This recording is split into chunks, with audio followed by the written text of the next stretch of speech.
Horrific crime to shudder us. Have you ever felt a chill run down your spine, a sense of unease that lingers long after the story is over? Tonight, we delve into a case so disturbing, so profoundly unsettling, it's guaranteed to stay with you. Welcome back to Haunting Truths by SR, where we explore the darkest corners of humanity, bringing you real Reddit retellings, true drama, and family chaos. Tonight's story is not for the faint of heart. We're diving into the chilling case of the Blackwood family murders, a crime that shook a small town to its core and continues to haunt the internet's darkest forums. This is a story of betrayal, obsession, and unimaginable horror.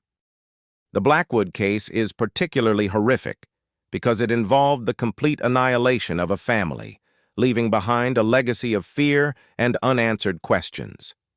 It serves as a stark reminder of the evil that can lurk beneath the surface of seemingly ordinary lives.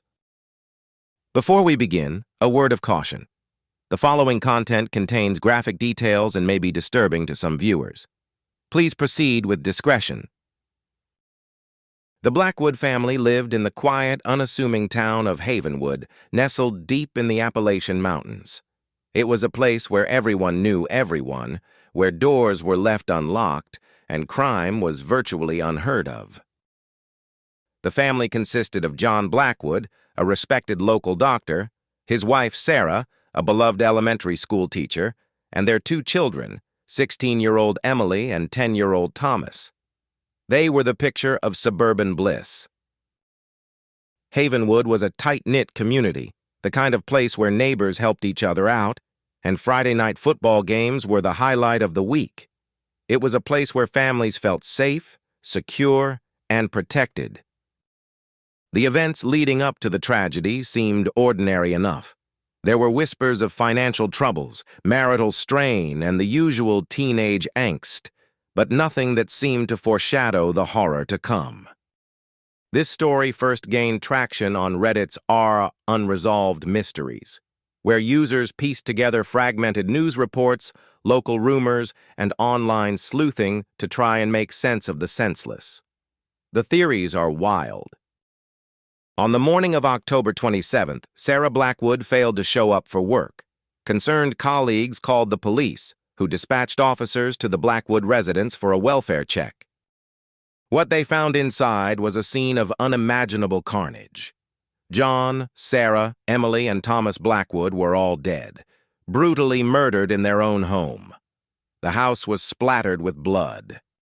The initial investigation revealed signs of a violent struggle. Furniture was overturned, windows were broken, and blood was everywhere.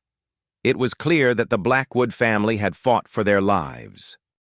Key pieces of evidence included a bloody knife found in the kitchen, a set of muddy footprints leading away from the house, and a cryptic note left on the living room wall scrawled in blood. Initial suspects included a disgruntled former patient of Dr. Blackwood, a shadowy figure seen lurking around the Blackwood property in the weeks leading up to the murders, and even each other.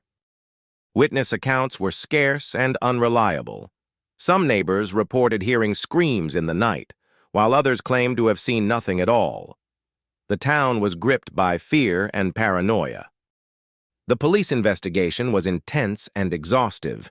Detectives worked around the clock, interviewing hundreds of people, collecting evidence, and following every lead, no matter how tenuous.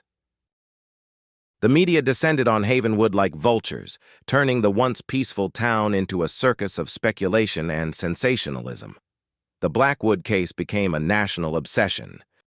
The community was torn apart by grief, fear, and suspicion. Neighbors turned on each other, rumors spread like wildfire, and the once unbreakable bonds of Havenwood began to fray. Reddit users on r/truecrime and r/unresolved mysteries dissected every detail of the case, offering their own theories and insights. Some believed it was a professional hit, while others suspected a crime of passion. The investigation hit numerous dead ends. Promising leads turned cold, witnesses recanted their statements, and the police seemed no closer to solving the mystery than they were on day one. The breakthrough came unexpectedly. months after the murders. A DNA sample taken from the bloody knife matched a local handyman named Michael Davies, who had done odd jobs for the Blackwood family. Davies was a quiet, unassuming man with a troubled past. He had a history of petty crime and a reputation for being a loner. No one suspected him of being capable of such violence. The motive, as it turned out, was a twisted combination of jealousy, resentment, and unrequited love. Davies had become obsessed with Sarah Blackwood and believed that she was unhappy in her marriage. Davies confessed to the murders, detailing how he had broken into the Blackwood home with the intention of rescuing Sarah. When she rejected him, he snapped, killing her and then the rest of the family to cover his tracks. The arrest and trial of Michael Davies were a media frenzy. The courtroom was packed every day as the gruesome details of the crime were laid bare. The town of Havenwood held its breath. The jury deliberated for only a few hours before returning a guilty verdict on all counts. Michael Davies was sentenced to life in prison without the possibility of parole. Justice, it seemed, had been served.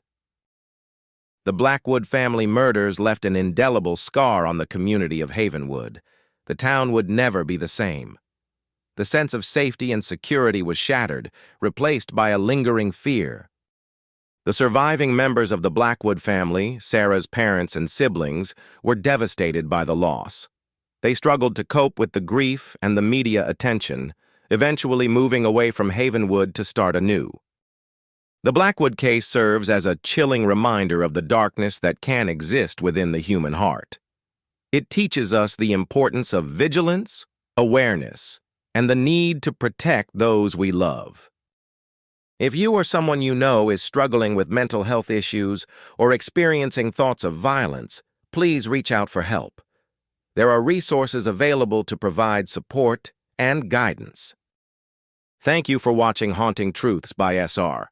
If you enjoyed this video, please like, comment, and subscribe for more true crime stories, Reddit retellings, and family dramas. Stay safe out there.